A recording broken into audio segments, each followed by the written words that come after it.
Selamat datang di channel Nono Ganteng. Channel ini membahas alur cerita film anime Donghua versi novel. Bagi kalian yang gak suka sama spoiler film silahkan di skip video ini. Bagi kalian yang suka, ikutin terus channel ini karena bakalan upload setiap hari. Oke, jangan lupa like dan subscribe ya boy. Bab 114. Sekelompok anak mulai berputar-putar. Ada gadis-gadis yang sangat cantik, dan juga anak-anak muda yang memiliki aura menakutkan. Mereka mencekik si kecil di dalam seolah-olah mereka adalah serigala bermata hijau lapar yang memandangi domba kecil seputih salju saat mereka tersenyum jahat. Apa yang sedang kalian lakukan? Apakah kalian akan menyerang saya sebagai satu kelompok? Pria kecil itu waspada, dan matanya sangat cerah saat dia melihat sekeliling. Berkelompok untuk mengalahkanmu. Apakah Anda berpikir bahwa Anda adalah reinkarnasi dari orang suci kuno? Sekelompok orang memutar mata untuk mengekspresikan penghinaan mereka. Sik, kupikir akhirnya akan ada pertempuran yang sulit. Seseorang melangkah tanpa hambatan ke dalam Camp Genius, dan menyapu semua yang ada di depannya. Itu benar-benar sebuah cerita untuk diceritakan. Pria kecil itu sepertinya melihat ke masa depan saat dia mengepalkan tinjunya. Matanya bersinar seperti bintang kecil saat dia bersenang-senang dalam pikirannya. Matilah. Sekelompok orang menghina. Bocah kecil ini benar-benar butuh pukulan. Bahkan jika ini benar-benar mimpi, itu masih terlalu keji. Apakah dia berpikir bahwa Camp Genius adalah bok? Coy. Si kecil tertawa keras, dan berkata, saya benar-benar ingin melakukan hal-hal seperti itu. Namun, saya takut melukai jiwa Anda yang lemah dan belum dewasa. Setelah memikirkannya, saya memutuskan bahwa lebih baik tidak melakukannya. Petik 2. Sialan, provokasinya masih belum berakhir. Bocah ini benar-benar pantas dipukul dengan kejam di tanah. Ini terlalu menyebalkan. Namaku Yansin, jangan menangis setelah itu saat aku mengalahkanmu. Wanita berbaju hijau yang mengeluarkan tantangan pertama berbicara. Kulitnya seputih salju, dan dia menatap pria seperti itu dengan mata icing sangat cerah sambil mempertahankan ekspresi yang tampak seolah-olah dia sedang tersenyum namun tidak tersenyum. Aku paling suka berkelahi dengan wanita cantik. Air liur si kecil menetes kemana-mana sambil tersenyum. Meskipun dia tidak setua itu, dia tampak seperti kakak laki-laki yang sesat. Ini membuat kelompok jenius benar-benar tidak bisa berkata-kata. Bocah yang belum dewasa ini terlalu keterlaluan, dan dia benar-benar membutuhkan pukulan yang bagus. Wajah cantik Yansin tenang, tapi angin bertiup di bawah telapak kakinya. Simbol-simbol terjalin saat dia segera bergegas maju untuk menyerang. Perlambat, kamu tidak diizinkan untuk melakukan serangan diam-diam. Si kecil berteriak keras, dan menyelinap pergi untuk bersembunyi di balik punggung pemuda lain. Apakah kamu akan bertengkar atau tidak? Yansin tidak senang dan kesal. Tentu saja saya akan bertarung. Jika Anda akan memberi saya hadiah untuk pertempuran ini, mengapa saya tidak mau? Pria kecil itu sepertinya tertarik padanya. Lalu dia menunjuk ke arah orang lain, dan berkata, mereka yang benar-benar ingin berpartisipasi dalam pertempuran ini lebih baik memasang taruhan. Jika terlalu sedikit, saya tidak akan setuju. Kemudian, bentuk garis dan letakkan di tanah. Sebelum pertarungan selesai, kamu tidak diizinkan untuk mengambilnya kembali. Petik 2. Bocah kecil, kamu benar-benar menyebalkan, ini akan berakhir dalam satu putaran. Mengapa kamu mengatakan hal-hal yang tidak berguna seperti itu?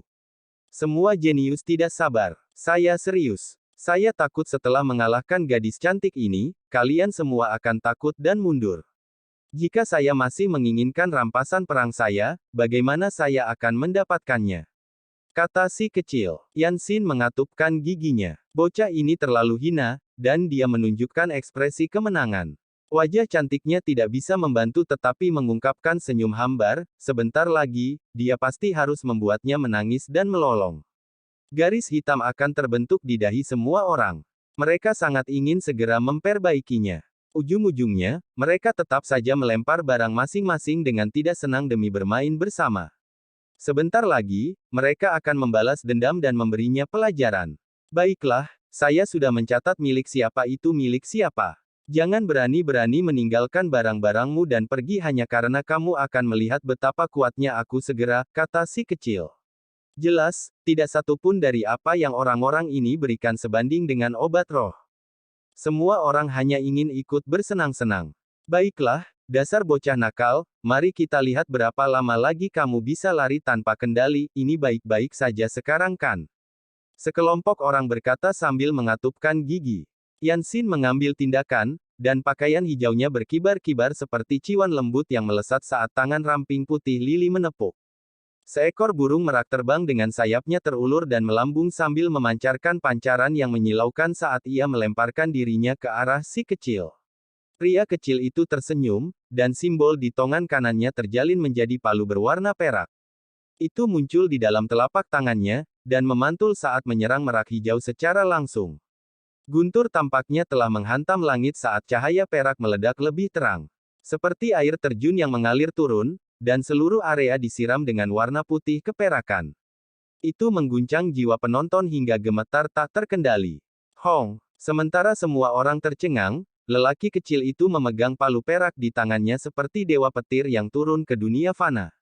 Dia segera menghancurkan merak hijau itu menjadi kabut cahaya yang turun ke tanah. Begitu. Takut sekarang. Dia dengan arogan mengejek semua orang. Tadi, semua orang memang terkejut.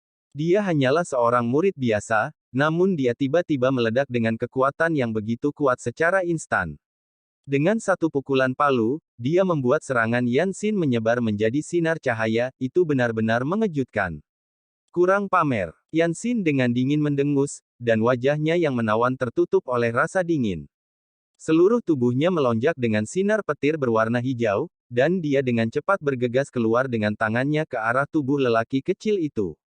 Saat dia mengangkat tel cipak tangannya, untaian cahaya hijau muncul dan membentuk pola seperti jaring, terbentang di depan, dan ingin menangkap si kecil. Adik kecil, melakukan itu tidak berguna. Palu perak berguncang dengan keras, dan tiba-tiba meledak.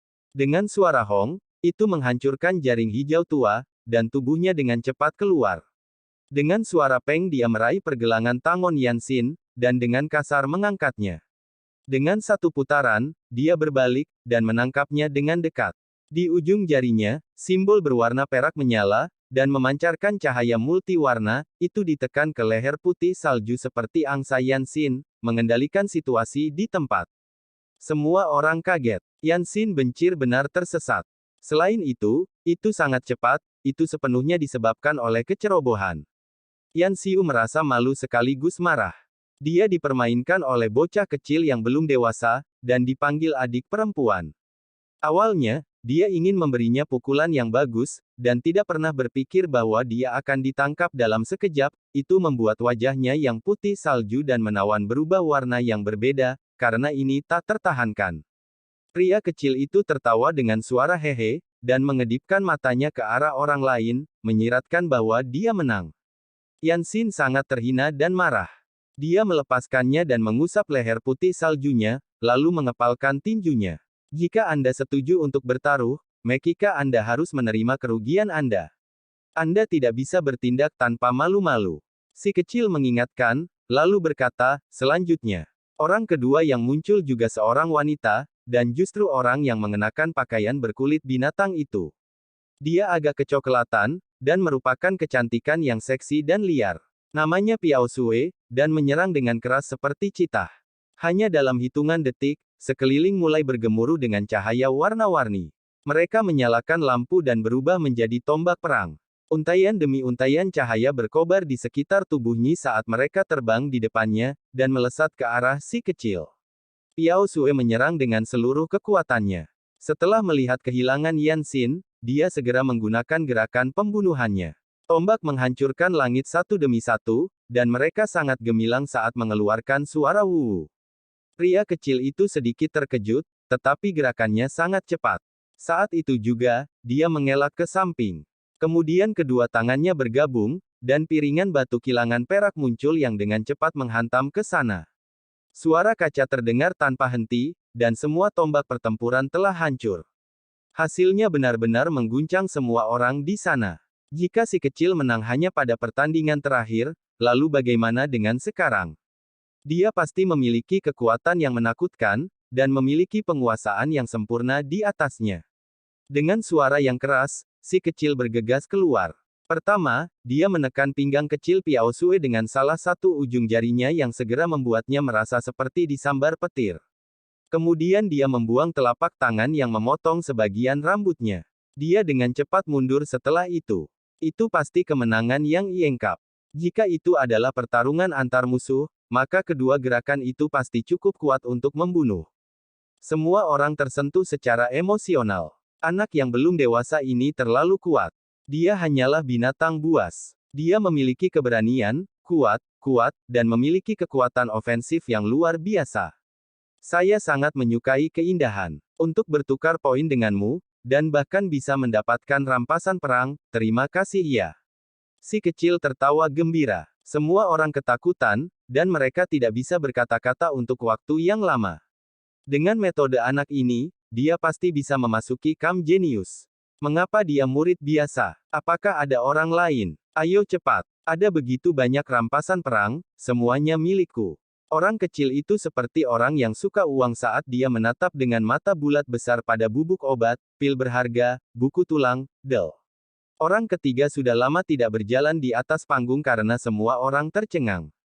Ketika mereka berbalik, mereka melihat bahwa itu adalah orang yang terluka, Zhou Yuhao. Dia sangat malu. Baru saja, dia juga berdiri di antara kelompok itu sambil diejek oleh si kecil. Setelah ditunjukkan, dia secara alami tidak punya pilihan selain memasang sesuatu sendiri. Dia yakin bahwa bocah yang belum dewasa ini pasti akan diperbaiki secara menyedihkan oleh orang-orang di depannya, dan bahwa gilirannya untuk naik tidak akan datang.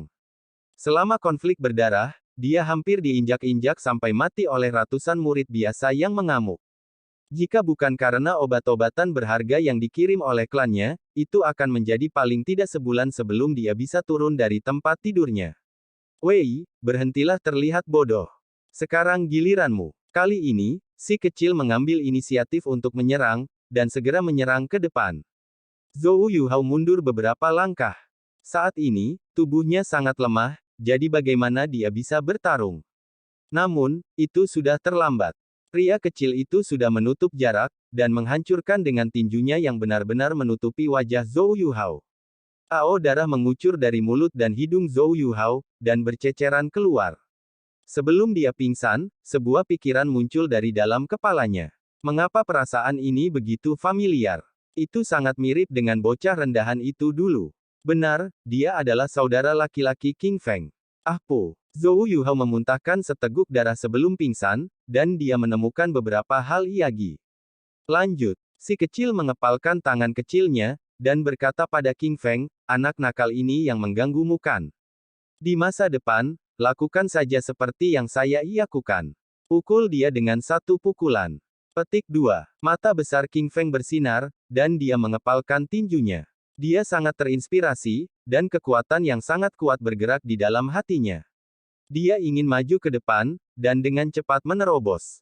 Lanjut, si kecil membuka mulutnya, dan melanjutkan tantangannya.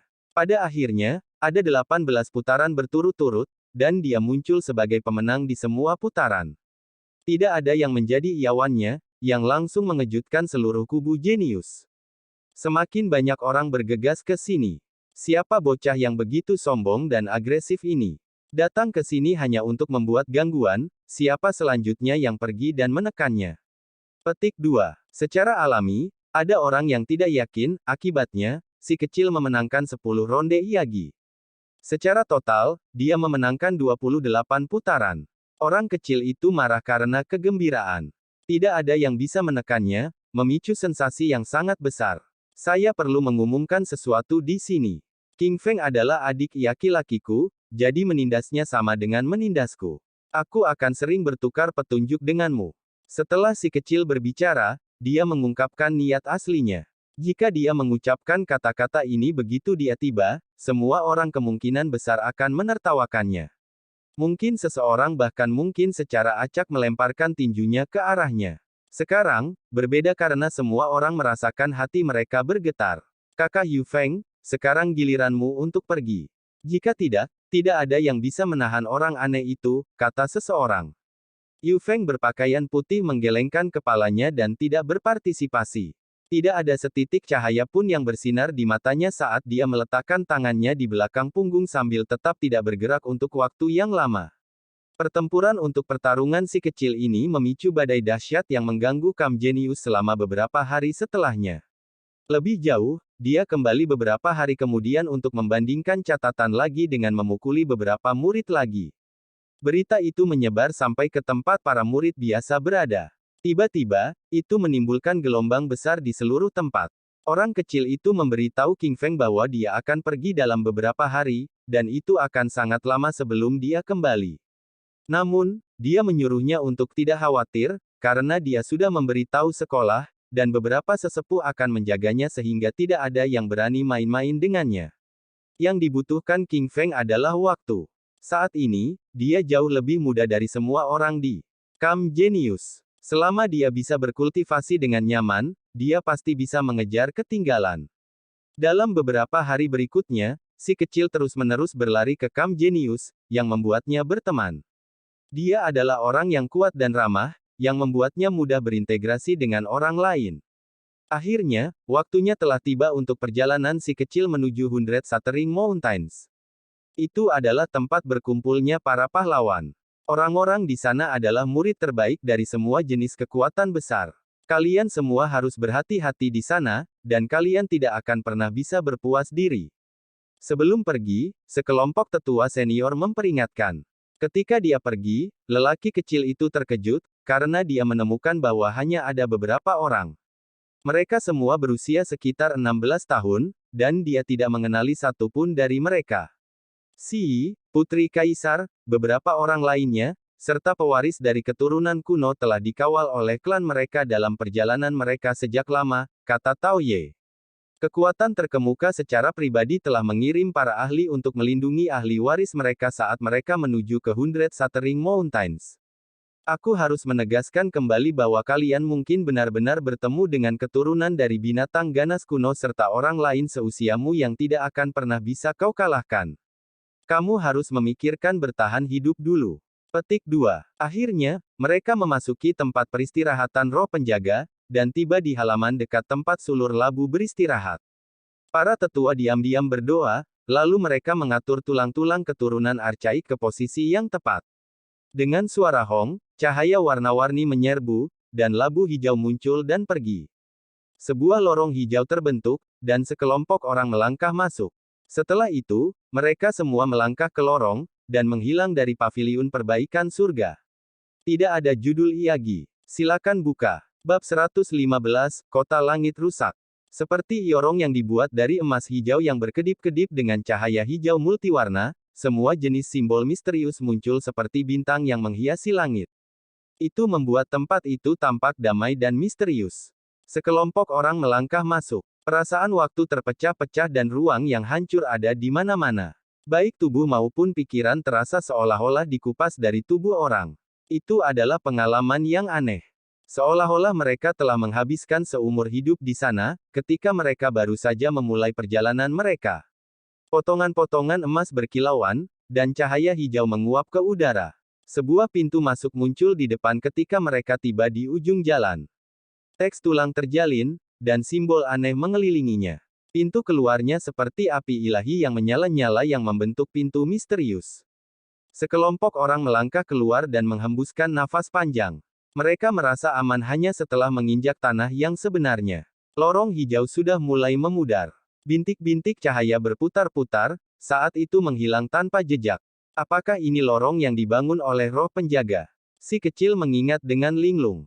Seorang tetua senior mengangguk dan berkata, jiwa penjaga dari paviliun perbaikan surga saya mengendalikan seluruh negeri ini. Hanya saja, itu secara bertahap menua seiring berlalunya waktu, dan sekarang, jarang menunjukkan kekuatan ilahi. Petik 2. Medan di sini datar, karena mereka belum sampai di antara pegunungan yang tinggi. Mereka menatap ke kejauhan dan samar-samar melihat sebuah kota kuno duduk di tepi cakrawala. Bukankah kita akan pergi ke Gunung 100 Hancur? Bahkan tidak ada bukit di sini. Seorang jenius dari Heaven Mending Pavilion bingung. Tidak ada yang bisa memberikan waktu yang tepat kapan tepatnya tempat itu dibuka. Namun, itu harus dalam beberapa hari, dan itu cukup dekat. Kami akan pergi ke kota itu dulu, kata senior-senior Pavilion Pengawas Surga, Tao Ye. Kali ini, dia bertanggung jawab memimpin grup dan mengantar beberapa pemuda jenius ini ke tempat itu. Selain si kecil dan dia, pesta terdiri dari 5 orang lainnya, 3 laki-laki dan 2 perempuan. Mereka semua adalah jenius luar biasa yang diterima sebagai murid oleh jajaran atas paviliun perbaikan surga. Mereka jarang muncul di Camp Genius. Ya, apakah kalian para murid yang berlatih sendirian, dan diberi perlakuan istimewa oleh orang-orang tua aneh itu? Si kecil mengedipkan matanya yang besar sambil menatap mereka dengan rasa ingin tahu. Ketika dia mengucapkan kata-kata ini, tidak hanya kelima orang itu yang memelototinya, tetapi bahkan Tao Ye pun tidak bisa berkata-kata. Jika dia mengatakan itu berarti dia akan menjadi salah satu orang tua aneh juga. Berhenti memelototiku. Apa yang biasanya diajarkan orang tua aneh itu padamu?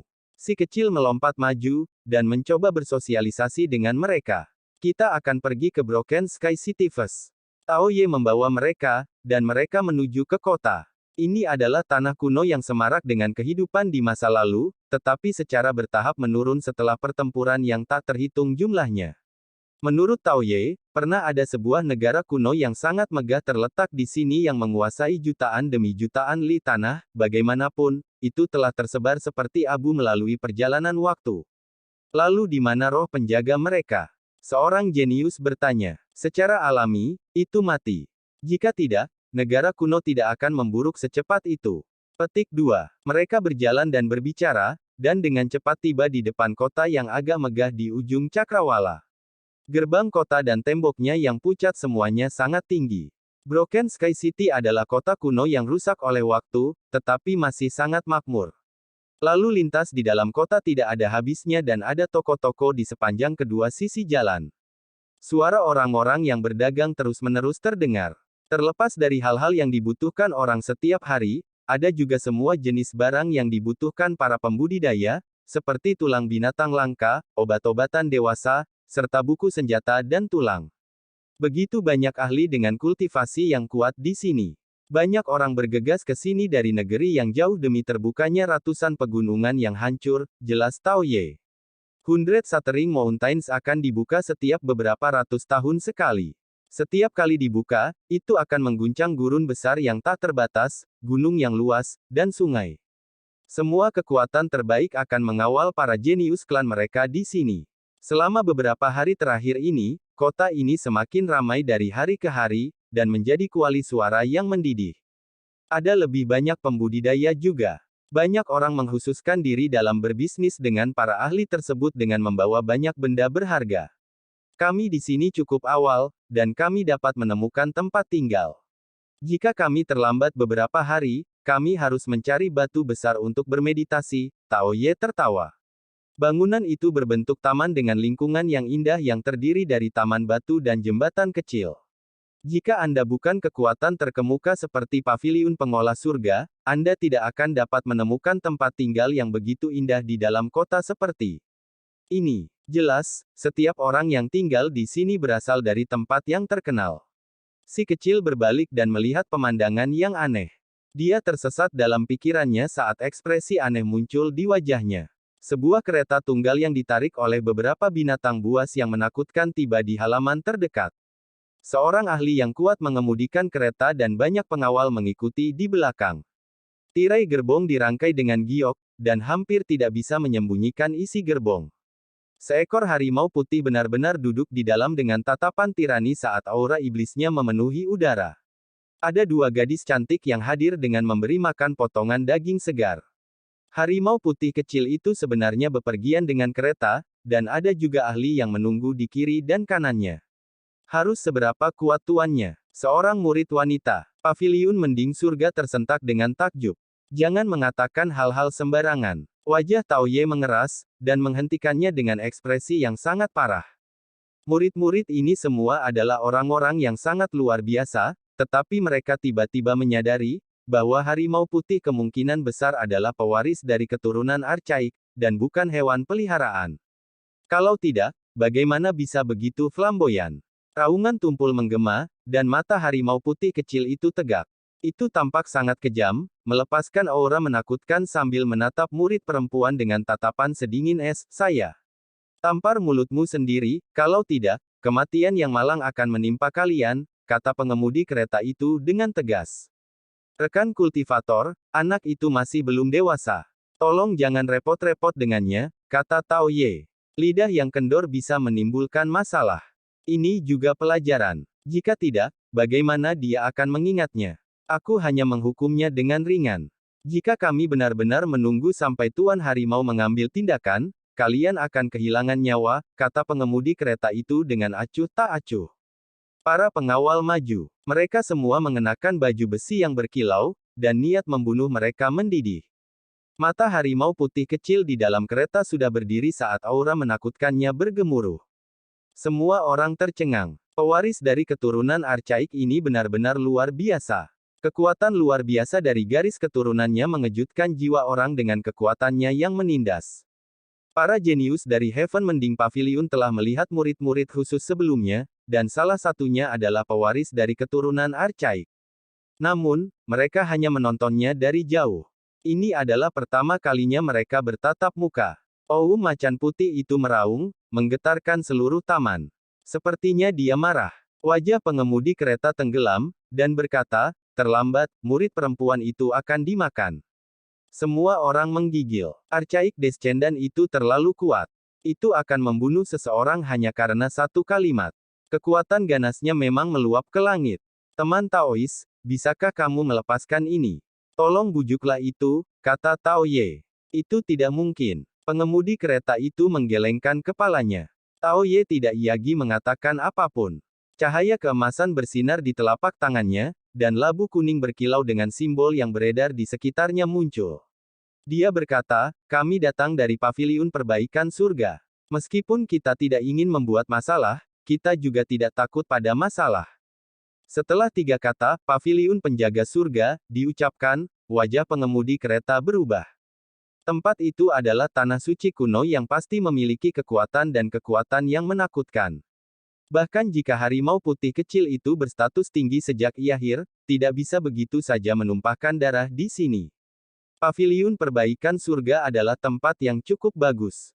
Namun, saya harus memberi tahu Anda dari mana kami berasal, Pegunungan Binatang Barat. Gunung tidak akan bergerak, tapi air akan bergerak. Akan ada hari di mana kita akan bertemu Iyagi, kata pengemudi gerbong itu dengan acuh tak acuh. Dia membantah pukulan balik untuk pukulan. Tao Ye tercengang. Selain si kecil yang tidak mengerti, hati murid-murid lain bergetar saat mereka menunjukkan ekspresi serius mereka. Ada desas-desus bahwa banyak Archaik Vicious Beast dimakamkan di bawah Pegunungan Barat. Tahun-tahun yang tak terhitung jumlahnya telah berlalu dan itu telah mengalami perubahan yang tak terhitung jumlahnya, jadi tulang-tulang ganas tidak yagi dapat ditemukan. Namun, keturunan Archaik terus-menerus berkeliaran di sekitar sana, karena mereka melindungi Pegunungan Barat. Tempat yang sangat menakutkan di mana mereka tinggal disebut Pegunungan Binatang Barat. Oh, macan putih itu meraung untuk memberi isyarat kepada pengemudi kereta agar terus maju. Sopir kereta berbalik dan berkata, itu menyuruhku untuk memberi tahu kalian bahwa kita akan bertemu Iyagi setelah kita memasuki 100 Shattering Mountains. Putih berbalik. Matanya yang dalam dan dingin menunjukkan niat membunuhnya yang sangat kuat. Jelas, jika mereka secara tidak sengaja bertemu dengannya setelah memasuki 100 Shattering Mountains, pertempuran berdarah yang mengerikan akan terjadi. Senior, ini salahku. Murid wanita itu menundukkan kepalanya, dan meminta maaf kepada Tao Ye.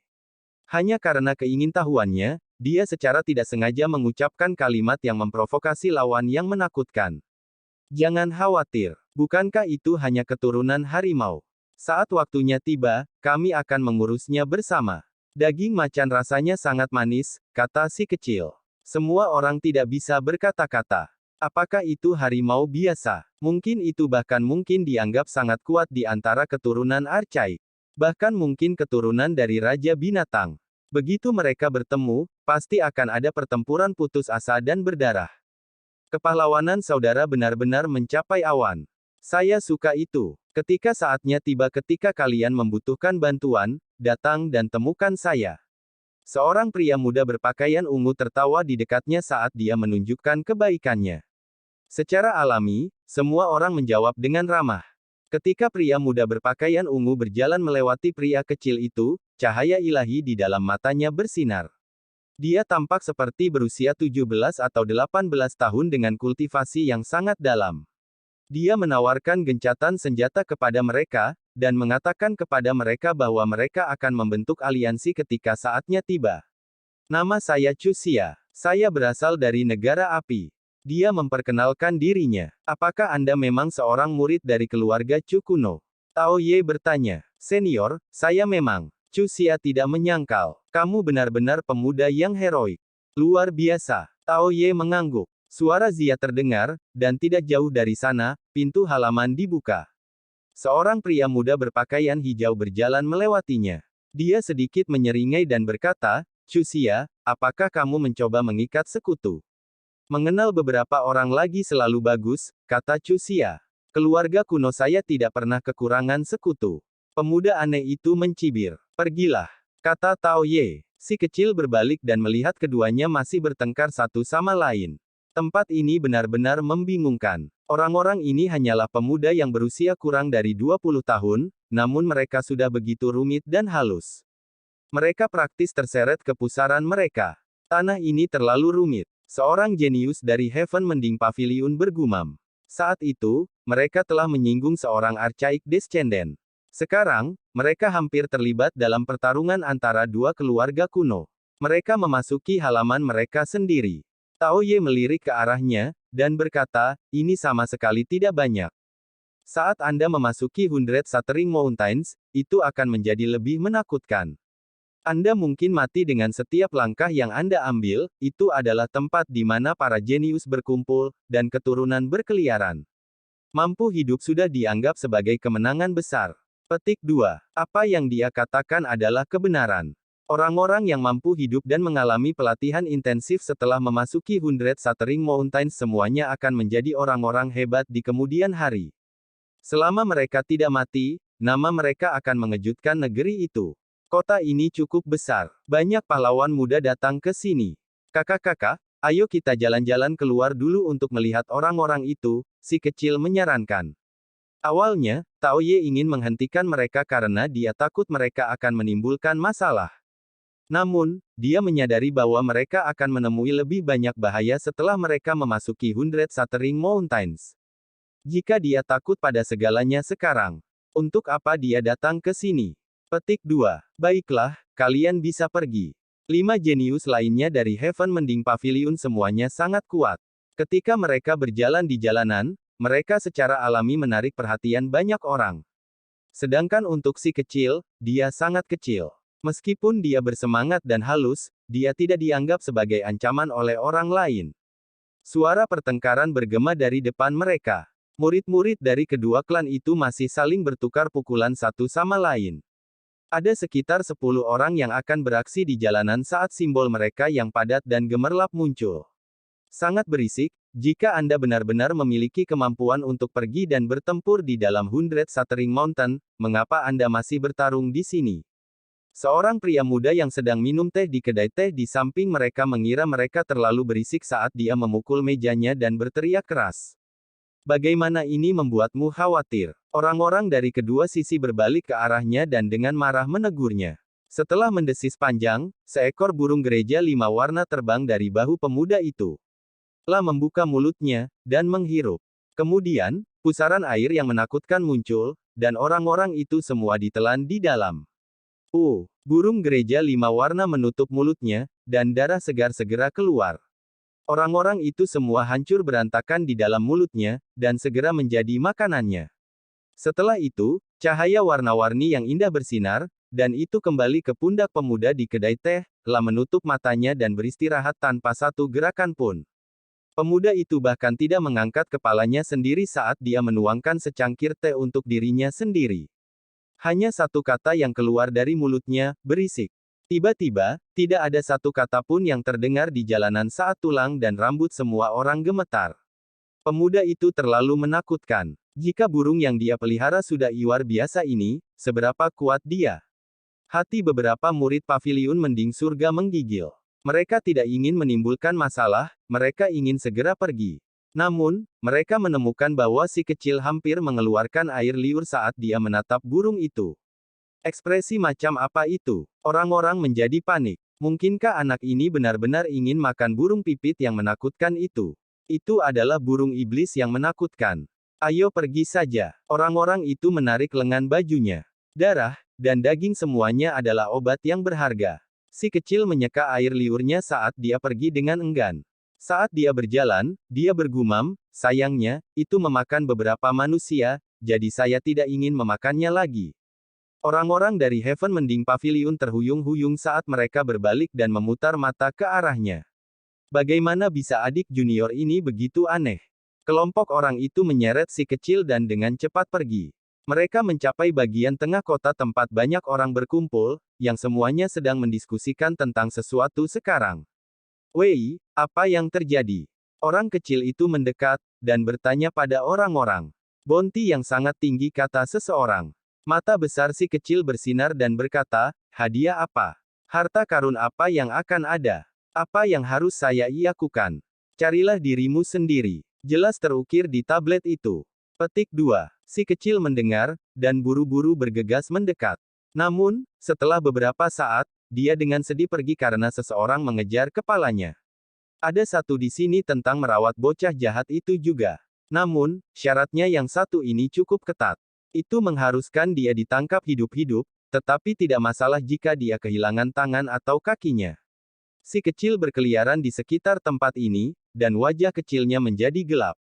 Ada lebih dari satu kekuatan besar yang ingin menghadapinya. Orang-orang menebak bahwa dengan sifatnya, dia pasti akan datang ke Hundred Shattering Mountains, oleh karena itu, mereka bersumpah untuk menangkapnya di sini.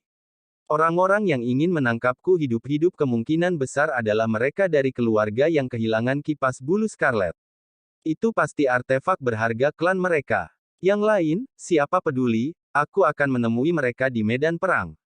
Si kecil berkata pada dirinya sendiri. Dia tahu pasti akan ada banyak ombak besar setelah memasuki Hundred Shattering Mountains. Mungkin ada pertempuran dan bahaya terus-menerus, namun, peluang juga tidak terbatas. Bagaimanapun, ini adalah tempat di mana para dewa menumpahkan darah dan air mata mereka. Pasti akan ada banyak mata air pemuda abadi, warisan orang suci perang, tulang surgawi, dan obat suci. Tiba-tiba, seluruh langit dan bumi menjadi gelap seolah-olah awan gelap menutupi seluruh langit. Selanjutnya, itu disertai dengan energi iblis dalam jumlah besar. Semua orang diliputi keterkejutan saat mereka melihat ke langit. Tidak ada satu orang pun yang tidak ngeri. Seekor binatang buas yang mencapai langit sambil berdiri di tanah berjalan melewatinya. Sosoknya yang sangat besar menutupi matahari saat menempuh perjalanan ke kejauhan. Keturunan archaik itu terlalu menakutkan.